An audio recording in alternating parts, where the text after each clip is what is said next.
Think about as a simple garment like a thong could change the destiny of humanity. Is that possible? Yeah, you understood well. I'm referring to the thong. Is a thong powerful enough to change the destiny of humanity? Well, in the case of Henry VIII, it has been. Let's see what happened in his history.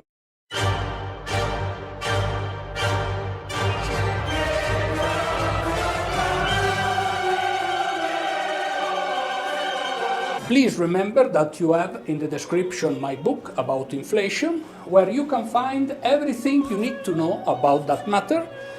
And then you have also my webpage, where you can have additional information about some courses that I'm launching. But let's go on with the story.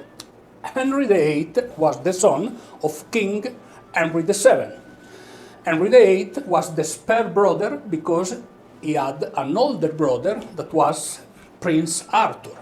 Prince Arthur married Catherine of Aragon. Catherine of Aragon was the daughter of the kings of Spain. Spain was probably the most powerful state within the Catholic domains, within the Catholic world domains. So it was a perfect match between the King of England and the Kingdom of Spain. Unfortunately, destiny sometimes, especially during that age, without the current medical knowledge, and also for other reasons, we will analyze later on what are the other reasons.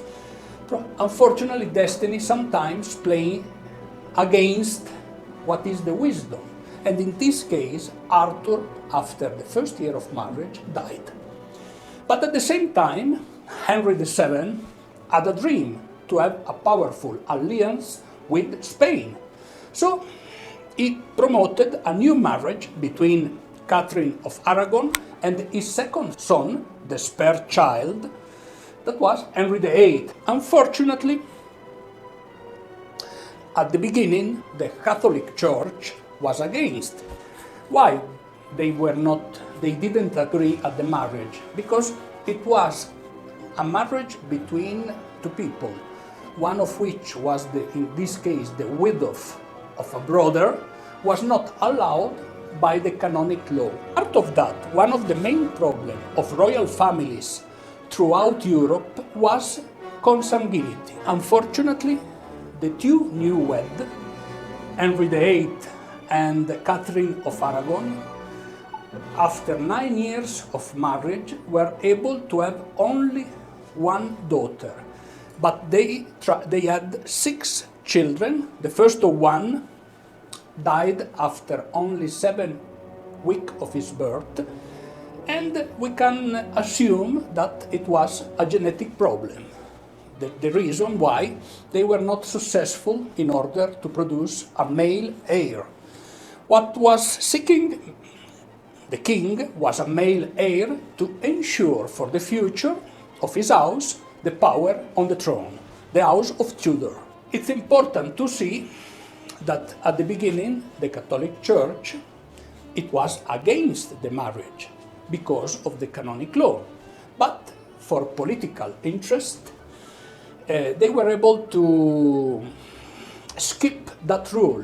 And the excuse to skip that rule was that the first marriage was not consumed.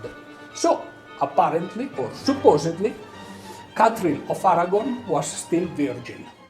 So, at this point, I would like to reflect on the power of the Catholic Church during that age. The Catholic Church was able to control, in an indirect way, all the Catholic world.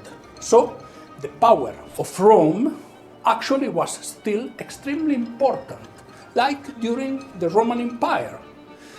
Right now, instead of an emperor, you had a pope, which, if you think well, has more power than a simple man that can be an emperor, because actually for the believers, a pope is empowered directly by God.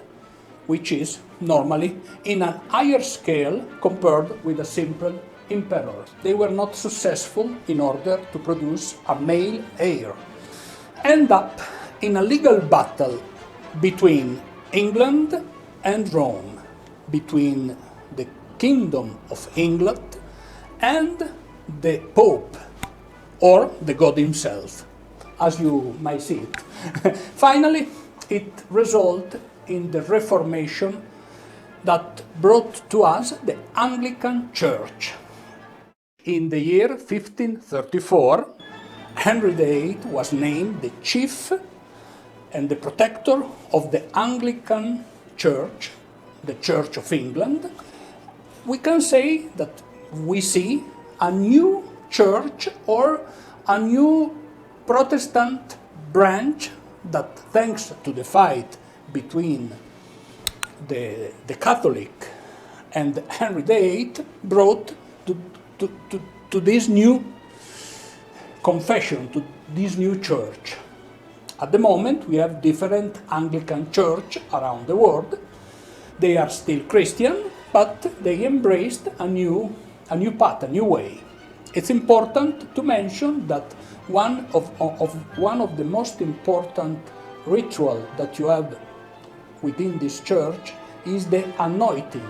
The anointing, it was commonly used in Europe at the time of coronate a king. But in the particular case of the Anglican, it has a special symbolic representation, that is the union between the king and God. Thanks to the anointing, the king, we can say, become empowered, so become for the Anglican like it was the new Pope, the chief of the religion. Now I have some commentaries about what happened. I think that probably Henry VIII had some problem, because he had not only 2 wives, actually he had 6 wives in his life, and he has been quite brutal with some of them, at least 2 that had been decapitated. The first wife was Catherine of Aragon, between the 1509 and the 1533. Then we had Anna Bolena for only 3 years, decapitated.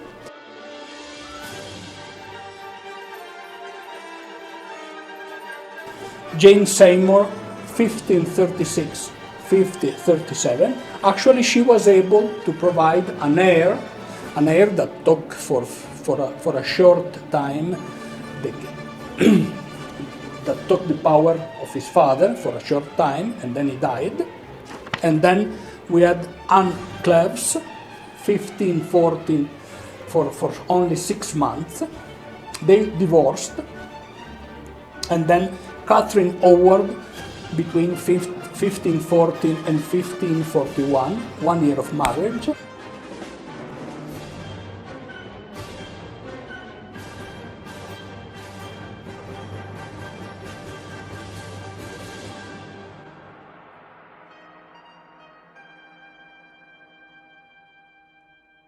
And also decapitated. So Henry VIII had invented also a new way of get divorced, and the new way was through decapitation, we can say, which was, in my opinion, quite brutal. But this is the history. Many years have already passed through the bridges of London, and people forget what was. Many times people, thanks to all the water that passed to the bridges, people forget the history. And now it is what it is. This is the history, and this is what we have now.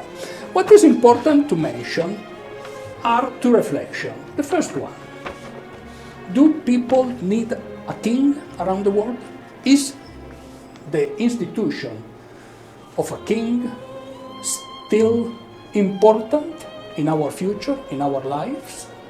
Does a person can become empowered directly by God, like a king? This is the first question that we should ask to ourselves. And the second question is, this is the history, and this is the object of this presentation, this is the history as we know, how the power of a phone was able to change the destiny of the world and the destiny of a nation. But now I have a big doubt. Let's think about history and the role of the Pope.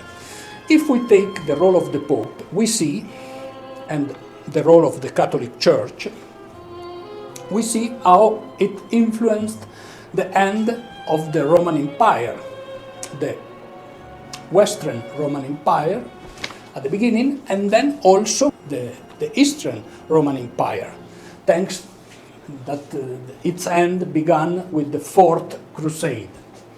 And the Fourth Crusade was started with the Pope, actually. So, how the role of the religion has been important throughout Europe and throughout the world. So, the question is simply a problem of tongue, or there is something more in the history? And I frankly believe that there is something more. It was not just a problem of tongue. In my opinion, it was an excuse, but it was a brilliant excuse to cut bridges with the power of Rome and to start his own destiny. The excuse was the need of have a divorce in order to ensure an heir. But if we think about, well, after a few years of Henry VIII's death, one of his child, Elizabeth I, was named Queen. So, if Elizabeth was able to be named Queen, if we analyze under this perspective, it wasn't really necessary to have all this blood, all this problem, in order to have a simple divorce. Probably the things are a little bit more depth than, or a little bit more confused in order to find the right explanation. And the right explanation maybe is as simple as it is, actually. To cut the laces that united, in that case, Rome, the power of Rome, and the future of Great Britain, and what we know, and what we will know as it was the British Empire. Please subscribe to the channel, and if you liked it, pass this video to all your friends. It will help a lot because we are starting now, so it will be very helpful for us. Thank you for your attention.